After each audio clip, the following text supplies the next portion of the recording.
Le MAG de l'environnement, c'est le magazine de la protection de l'environnement et du développement durable. Une coproduction des radios locales de l'Aude. Contact FM, Radio Balade, Radio Languedoc-Narbonneau, Radio Marseillette, RCF Pays d'Aude.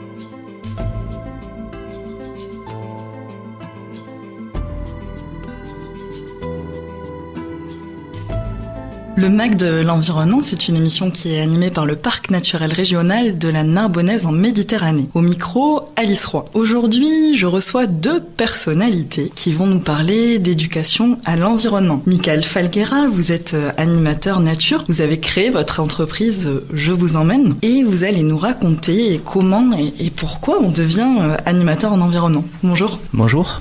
Et puis Marie de Verder, qui est chargée de mission éducation au territoire pour le Parc naturel régional de la Narbonnaise en Méditerranée. Marie, vous travaillez tous les jours avec les animateurs en environnement et en développement durable, puisque vous avez monté il y a 15 ans déjà le réseau des animateurs du parc. Bonjour Marie. Bonjour. Alors vous l'avez compris, aujourd'hui nous allons nous intéresser de près à ces gens qui nous donnent à voir l'invisible, ces animateurs nature qui jouent une partition fine pour nous faire entendre les 1001 histoires, légendes et vérités scientifiques sur le monde qui nous entoure. Michael, donc si je ne me trompe pas, vous êtes un enfant du pays. Oui, je suis natif d'ici, je suis gruissanote.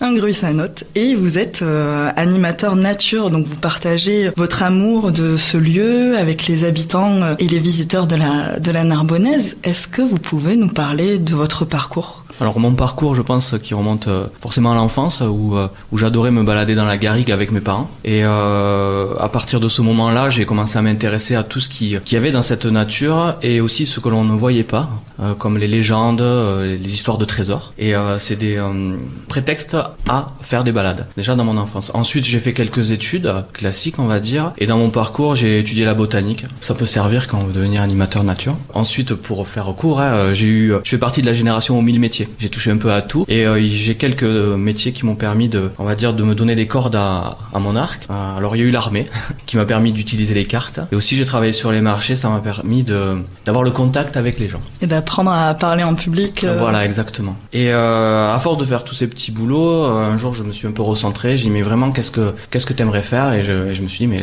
là où je me régale le plus finalement c'est être dehors et parler avec les gens. Et petit à petit je me suis formé pour devenir animateur nature. Donc vous avez réussi à faire de votre passion un métier. C'est exactement ça. Quand je suis sur le terrain, j'ai pas l'impression de travailler, je me régale. Vous disiez quand vous étiez enfant, vous aimiez aller chercher des trésors. Est-ce que vous l'avez trouvé ce trésor ? Alors j'ai cherché pendant longtemps des trésors. J'ai pas trouvé les richesses en or et en argent qu'on nous promet dans les films, mais j'ai fini par comprendre bien tard que le trésor en vérité c'est la nature qui nous entoure et c'est un trésor magnifique parce qu'en fait il appartient à tout le monde et c'est à nous tous de le préserver ce trésor. Donc vous faites partager votre passion et votre amour de la Narbonnaise et de la nature aux visiteurs et habitants toute l'année. Et vous faites partie aussi d'un réseau des animateurs du parc ? Oui, exactement, depuis 2014.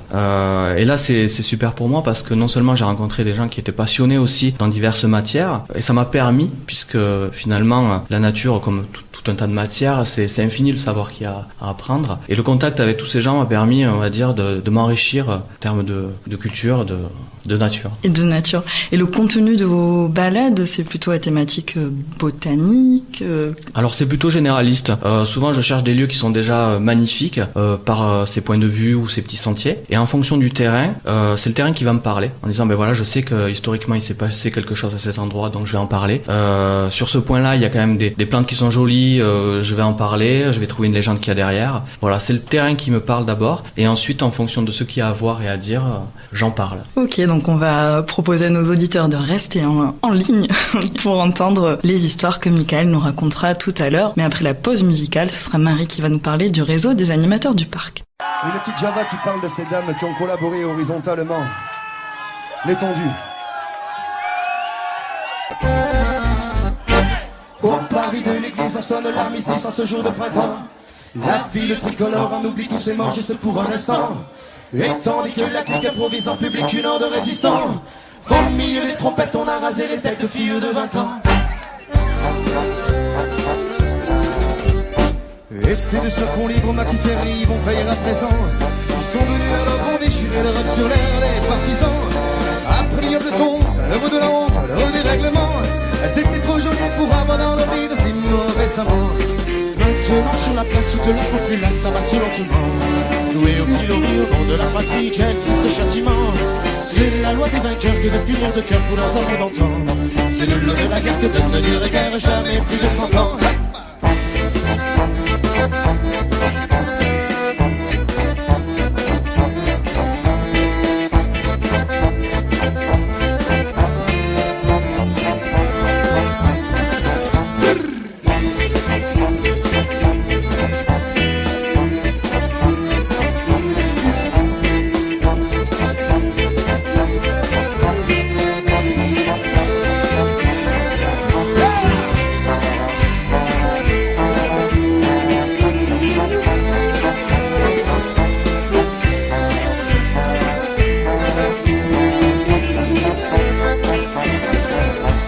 Jetés de la charrette, les belles et les bêtes vomissent leurs serpents.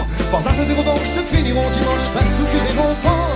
Le pain pourtant pardonne, c'est pas tous les hommes, mais la fille imprudente qui la maladresse d'être un jour la maîtresse de ce bel adjudant. Petite fille mère, garde ses commères, élevez ton enfant. Devant la foule en liesse qui lâche et acquiesce au mépris triomphant. C'est là son héritage, une enfance en otage et là ton testament. Une mère tournée que l'une a défendue et un père allemand.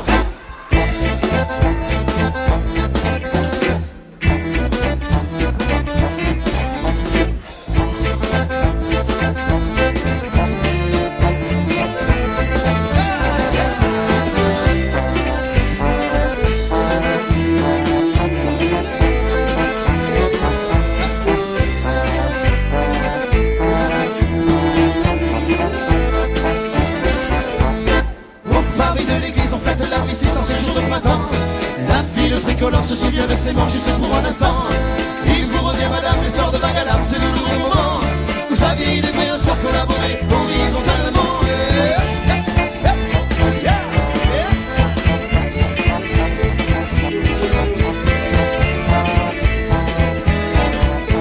Vous saviez il est vrai un sort collaboré horizontalement.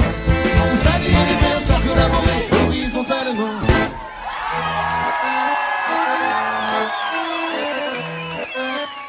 Vous écoutez le MAC de l'environnement. Aujourd'hui, nous nous intéressons à ces gens, ces passionnés qui nous accompagnent sur le terrain pour nous faire découvrir le monde qui nous entoure. Alors, Marie de Werder, vous êtes chargée de mission éducation au territoire. Les animateurs en environnement et en développement durable, vous les connaissez ? Oui, ça fait maintenant plusieurs années, je dirais même 2 décennies, que je coordonne et j'anime ce réseau des animateurs du parc, donc le RAP. Ce sont des structures sur lesquelles on s'appuie pour développer tout ce qui est activité de découverte pour le grand public ou tout ce qui va être les animations et les prestations d'animation pour les scolaires. Alors, ce réseau des animateurs du parc, vous pouvez nous en parler plus en détail ? Qui le compose ? Comment ça fonctionne ? C'est un réseau informel. Il est constitué, on va dire, d'une 30aine de structures différentes. Donc aussi bien des entomologistes, des apiculteurs, des agriculteurs, des spécialistes et des naturalistes, des spécialistes de la faune, de la flore. Des artistes ? Des artistes, tout ce qui est art et nature,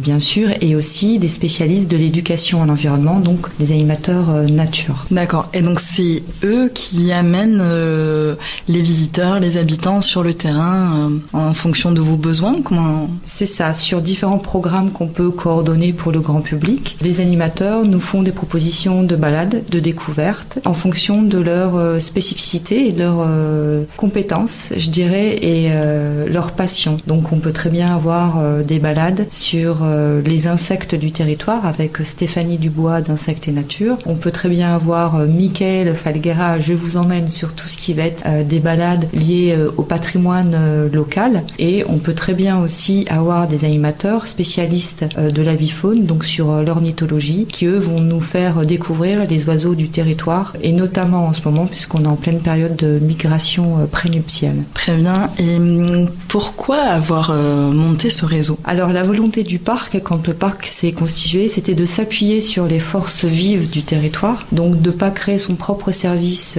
animation ou d'éducation à l'environnement, mais plutôt de rassembler les structures existantes sur le territoire pour développer sa politique éducative. L'intérêt, c'était surtout de pouvoir avoir un panel d'intervenants et de diversité en termes d'action sur le territoire. Et aujourd'hui, c'est quand même plutôt réussi, on peut dire.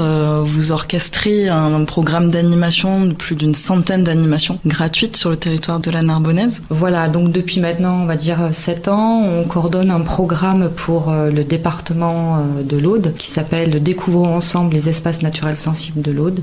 Il y a, on va dire, 100 rendez-vous qui sont proposés au grand public, aussi bien, on va dire, sur le territoire du parc que sur l'ensemble du département, ce qui représente des animations presque tous les week-ends, toutes les semaines pendant les grandes vacances ou les vacances scolaires. Très bien Marie. Bon, nous allons après la pause musicale donc écouter Michael Falguera qui va nous illustrer ses animations nature.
Vous écoutez le MAC de l'environnement et aujourd'hui nous sommes avec Marie de Verder et Michael Falguera pour parler d'éducation à l'environnement et d'animation nature. Alors Michael, je vois que vous avez amené quelques objets devant vous. Est-ce que vous avez prévu de nous amener sur une animation avec vous? Alors exactement, j'ai pris d'abord mon chapeau. C'est mon chapeau magique, je vais le mettre sur la tête, c'est hyper intéressant à la radio, comme ça tout le monde le voit. Voilà, donc c'est un beau chapeau, un bob aux couleurs militaires. Oui, passer inaperçu dans la nature. C'est ça. Donc on va partir, si tu le veux bien, sur les hauteurs de Bages. Ouais. Allons-y. Alors tu vois, face à nous on a un superbe paysage et tu peux le sentir, il y a un peu de vent aujourd'hui, ce vent que tu connais sans doute, le vent qui vient du nord-ouest. Qui est le cerf. Le cerf, bien. Alors souvent on le confond avec la tramontane, mais ce vent cerf, il faut en être fier parce que c'est le vent le plus anciennement nommé dans notre pays. Les Romains en avaient fait un dieu, c'était le dieu Cersus, qui est puissant et bénéfique. Puissant parce qu'il est encore capable de renverser des caravanes sur la route, et bénéfique parce qu'il assèche tout ce qui est humidité dans la végétation et ça permet de limiter les maladies, notamment dans la vigne. Puis il chasse les moustiques. Et il chasse les moustiques, bien sûr. Donc avec le vent dans le dos, face à nous, on a ce superbe paysage de lagune, où c'est qu'il y a les îles qui s'y trouvent. Donc tu vois, il y en a plusieurs, comme celle-là, là-bas, tu la vois, la grosse. Celle au fond un peu pointue. Exactement. Ben, ça, c'est l'île de Lot. Donc c'est un endroit qui est magnifique, qui est difficilement accessible, et c'est ça qui en fait sa beauté aussi. Et donc il faut savoir que sur cette île, autrefois, au 19e siècle, il y a un monsieur qui s'est installé dessus. Je sais pas si tu es au courant. Non, tu vas nous raconter. Jean-Claude de Rouvray, et qui a voulu, lui, fonder, on va dire, une petite communauté vivant dans l'entente cordiale et la bonne humeur. Et forcément, au bout d'une semaine, ils se sont disputés et ils sont repartis. Tout ça pour dire qu'en fait, sur ces îles, il s'y passe tout un tas de choses en termes d'histoire. En termes de nature, il faut savoir que sur cette île, par exemple, il existe une plante qu'on ne retrouve que là-bas, qui s'appelle l'héliotrope de Curaçao, et qui aurait été apportée il y a plus de 2000 ans par les navigateurs qui fréquentaient nos côtes. Voilà, en débarquant des marchandises, ils auraient fait tomber quelques graines. Et cette plante ne serait plus sur cette île, elle y serait restée, elle y serait toujours. Et elle ressemble à quoi? Tu nous la montres quand on part en animation? Alors, comme on va pas sur l'île de Lot, non. Mais pour la décrire, c'est un petit arbuste, un arbrisseau plus ou moins, avec des fleurs jaunes. Elle est pas très remarquable. Ce qui est remarquable, c'est surtout son histoire. Une belle histoire. Donc plus loin, si tu peux voir, il y a l'île de Sainte-Lucie. Donc là, j'invite tout le monde à découvrir cet endroit. C'est un superbe endroit, on peut y aller seul via Port-la-Nouvelle ou alors suivre les animateurs du parc. On est nombreux à vous amener sur cet endroit. Sainte-Lucie, c'est une réserve naturelle régionale. C'est un endroit magnifique. Et il faut savoir qu'autrefois, pareil, il y avait des carrières de pierre qui s'y trouvaient et qui ont, pour la petite histoire, servi à construire la cathédrale de Narbonne et aussi la tour Barberousse que tu peux apercevoir dans le fond là-bas. Qui est à Gruissan. Voilà, c'est pour ça que j'en parle. Hein. Tu sais, je suis chauvin. Donc, si tu peux regarder encore un peu plus loin, on voit la mer. Superbe endroit, ça fait partie de notre territoire. Et je sais pas, alors c'est un peu intrusif comme question, mais quand tu vas à la plage, qu'est-ce que tu fais? Je me baigne. Ouais. Je me balade. Et est-ce que tu aimes bien ramasser les coquillages? Aussi. Alors tiens, je vais t'en montrer un. Ah donc Mickaël, tu nous as amené un coquillage. Tu le connais celui-là? Je l'ai déjà vu, je pourrais pas le nommer. Alors localement on l'appelle la tenille, Gruissan ou la téline. Et c'est très bon à manger. Les pêcheurs du coin en récoltent et on peut le trouver ça dans les poissonneries ou les marchés. Mais celui-là a quelque chose d'un peu particulier. Donc il a un trou sur la coquille. Il a un trou. Pour faire un collier. C'est exactement ça. La nature s'est arrangée pour que on puisse faire des colliers grâce à ce petit trou. Mais si tu veux la vérité, elle est beaucoup plus cruelle. Je te présente Joséphine. Joséphine l'escargot. Joséphine l'escargot, qui en fait est un terrible prédateur. Et lui, quand il sent sa proie, il y fonce dessus. Alors c'est un escargot, il faut imaginer foncer d'un point de vue d'escargot, tranquillement. Se positionne dessus et grâce à sa langue perce un trou. D'accord. D'où le trou dans les coquillages. D'accord, donc quand on voit des trous sur le coquillage, c'est Joséphine qui est allée percer le coquillage. Merci beaucoup Mickaël pour toutes ces informations. Donc je vois qu'il y a encore beaucoup de choses à raconter. Donc ça on peut le découvrir en animation voilà. Avec toi. Peut-être la première animation que tu vas faire dans le cadre des animations qui sont proposées d'avril à novembre. Il me semble que c'est à Fitou. Exactement, c'est le dimanche 6 mai, c'est une animation ENS.